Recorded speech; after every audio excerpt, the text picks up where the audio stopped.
सुप्रसिद्ध हीरे जवाहरातों के व्यापारी रहते थे और पूजा पाठ व्रत नियम बहुत करते थे। उन्होंने 12 गुरु किए, 1 नहीं 2 नहीं 3 नहीं, पूरे 12 गुरु। आज हम एक गुरु कर लेते हैं तो किसी की बात सुनना नहीं चाहते, कहते हमने तो गुरु कर रखे हैं। लेकिन दादा लेखराज को एक खोज थी कि मैं परमात्मा को कैसे जानूं, परमात्मा को कैसे पहचानूं, वो कौन है। तो भगवान की तलाश के कारण उन्होंने कितने गुरु किए? 12 गुरु किए। तो उसके बाद में उनको परमात्मा ने उनकी भक्ति से प्रसन्न होकर के साक्षात्कार कराए। तो सबसे पहला जो साक्षात्कार कराया वो विनाश का कराया कि ये पुरानी दुनिया विनाश हो रही है, बॉम्ब्स फट रहे हैं, मिसाइल्स फट रहे हैं। उस समय जो बॉम्ब्स मिसाइल बने भी नहीं थे वो साक्षात्कार हुआ और सारी दुनिया त्राही त्राही कर रही है।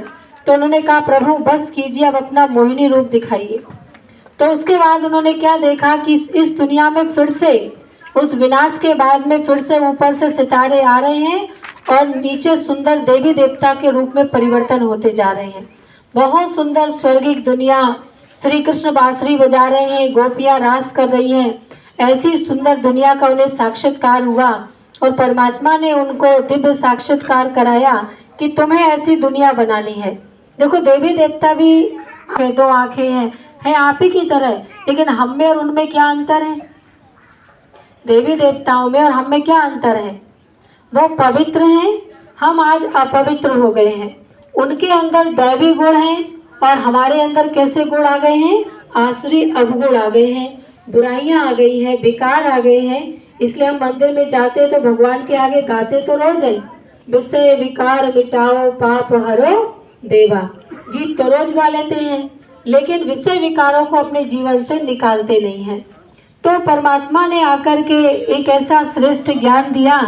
इस ईश्वरीय विश्वविद्यालय का उद्देश्य है, लक्ष्य है, नर ऐसी करनी करे जो नारायण कहलाए और नारी ऐसी। हर व्यक्ति किससे जाना जाता है? अपने कर्मों से जाना जाता है। हमारे कर्म श्रेष्ठ हैं, दैवी कर्म है हमारे, तो हम ही देवता के समान हैं।